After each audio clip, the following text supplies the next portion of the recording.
Hello there.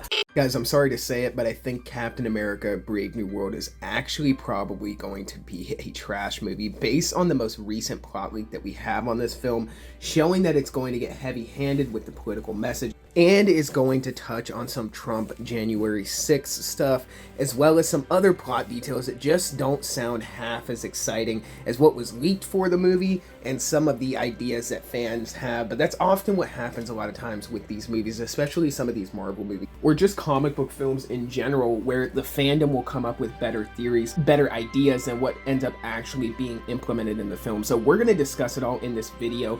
If you guys enjoy my Marvel content, consider subscribing and checking out my channel. I have a bunch of videos just like this, and let's get into it. The Atomic Fair.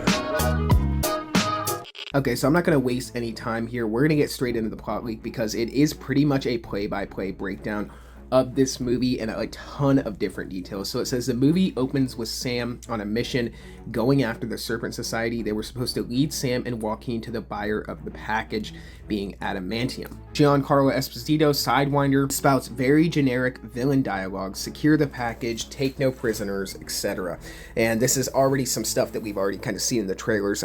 Sam fights the Serpent Society dude with golden fang knives. The guy has super soldier strength, but Sam beats him before more soldiers arrive. Sidewinder gets away. Sam takes Joaquin to be trained by Isaiah Bradley, followed by a training montage with Sam and Joaquin and Isaiah throwing around punching bags. Sam is invited to the White House. He decides to bring Isaiah and Joaquin, and they party in a limo on the way to the White House. They take a picture with President Harrison Ford. Harrison tells Isaiah, "I gotta do the Trick and Pony show, but stick around, I want to get to know you better." Ross and Sam meet up, and he tells him, "I need you to lead the Avengers." Sam goes, "What if we don't see eye to eye?" Ross replies, "Then we will figure that out together."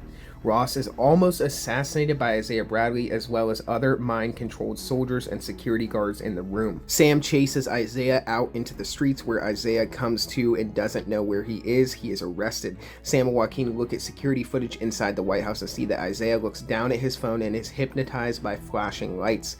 Later, we see that other soldiers and security guards in the room also got the same flashes on their phone lights, and Sam and Joaquin decide to get to who is behind all this and come across Tim Blake Nelson as the leader, with a weird molded on brain-shaped rubber cap and slightly green skin. Now, I want to pause right there because it already kind of sounds like, and we've already seen some leaks of what his leader will look like, but I kind of am getting an impression that his leader design is going to be slightly disappointing, and that he's kind of just going to look like a green version of the molded head that we saw at the end of The Incredible Hulk, instead of the fully evolved version of the leader, either with the tall head or with the protruding brain. It seems like it's going to be very subtle, the design of the leader in this film. But it says the leader has been visited by Ross many times because Ross was dying and turned to the leader to help him, which in turn causes him to Hulk out if his blood pressure raises. Ross has to eat lollipops as a form of medication, I think. I'm gonna once again pause because if we find out that him eating the lollipops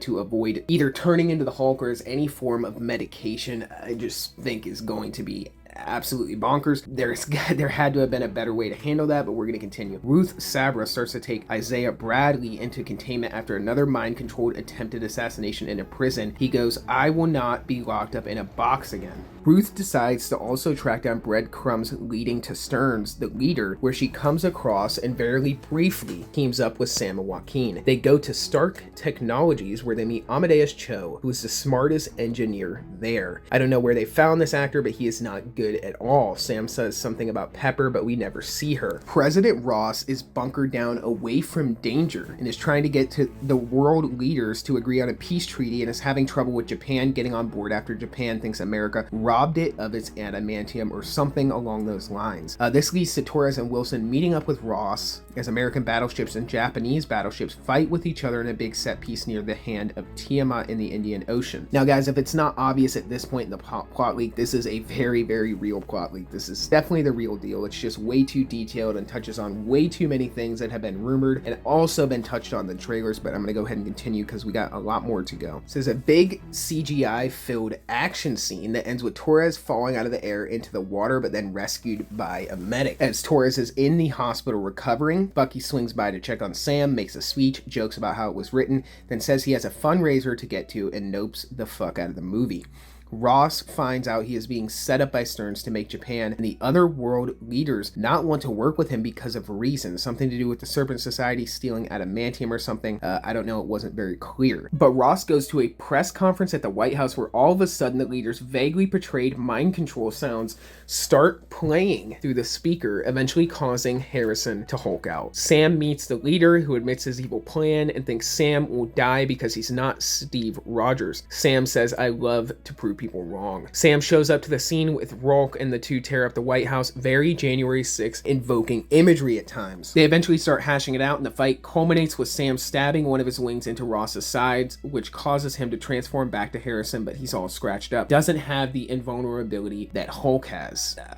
I'm not going to get into that, guys. That's just we're going to keep moving on, and I'll break down this plot afterwards. Ross is locked up in the raft, is told by Sam, "How does it feel to be locked up?" Ross is like, "Well, at least I'm safe," and they made a point to have Sam literally say to the president, "Thank you for taking accountability for your own actions and turning yourself in voluntarily," where Ross is then met by his daughter Betty, and oh boy does Liv Tyler look Botox up to high hell. Sam visits Torres in the hospital. They joke about Torres being from Miami and visiting Wakanda to get new wings. The mid-credit scene is Sam visiting the leader in the raft, mentioning something about giving Hulk juice to Amadeus Cho, and Stern goes, "Something big and bad is coming," and Sam is like, "I'll be ready." That's it. No one else shows up. I don't know if it's referring to Doctor Doom or Incursions or what. The leader is supposed to be all-knowing, but they did a weak job portraying that. Goes on to say there's no payoff for Isaiah's story, no payoff for the supposed Avengers team that Sam was supposed to form, which I reported on. I don't know if that was something that was cut from the film, but that was something that was definitely, I think, intended to happen in this movie. Not enough scenes between Sam and Joaquin to establish that relationship and make us feel any kind of attachment towards them. The leader's goals were vague, and his methods of doing what he was doing even vaguer. It played across like the CW version of DC's Brainiac, only worse. Actress who played Ruth didn't bring anything to that character, felt like she was only in the movie because they needed a Black Widow type of character, but ultimately she added nothing. Mackie and Harrison are good, but Harrison hulking out was unintentionally hilarious, definitely the highlight of the entire movie. Sam with only vibranium cap shield and wings withholds multiple heavy hits from Red Hulk that would absolutely destroy his body. Considering his suit was not vibranium, Sam still ain't got no super soldier serum. He would be a broken body, bloody pulp after Rolk full force punches him multiple times and not even a cracked rib on Sam's part. Cringe.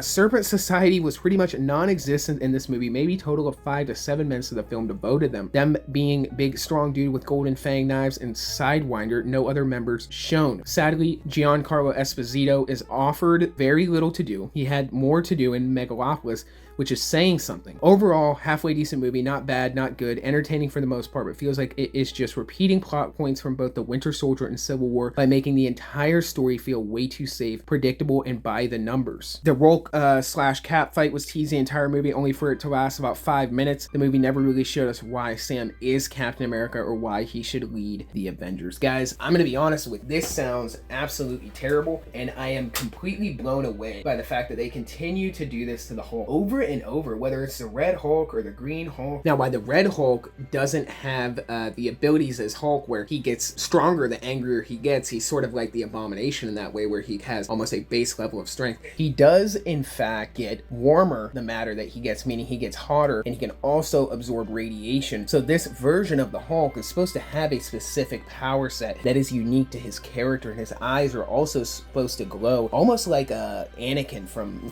Episode 3 or a Sith or something, where his eyes have this fiery kind of glow to them. Not only are they completely neutering this Hulk again, but they are making a point which just blows my mind to invoke this political messaging with Trump and General Ross, and with the Red Hulk destroying the White House and then putting himself in jail and taking accountability for his actions. Guys, this is some of the most disappointing stuff that I have seen, you know, in a comic book movie lately. I mean, outside of something like Joker 2, for them to treat the Red Hulk's character that way is just a complete bastardization of who the Red Hulk is in the comics. On top of that, them getting heavy-handed with this political messaging again will divide fans of this movie and will leave people just kind of with a bad taste in their mouth, especially people who aren't politically, you know, on one side of the aisle, who are a little bit more centered, or people who are on the right aren't really going to take kindly to this film. And it's just just a little disappointing to see that once again they're going with the heavy-handed political messaging. I think it's completely trash. I think this movie is going to fall apart at the seams. They invoke it too heavily in this film. But comment down below and let me know what you guys think about this plot leak for Captain America Brave New World, because this is definitely legit. This is definitely the real plot of the movie, and we are going to be seeing it here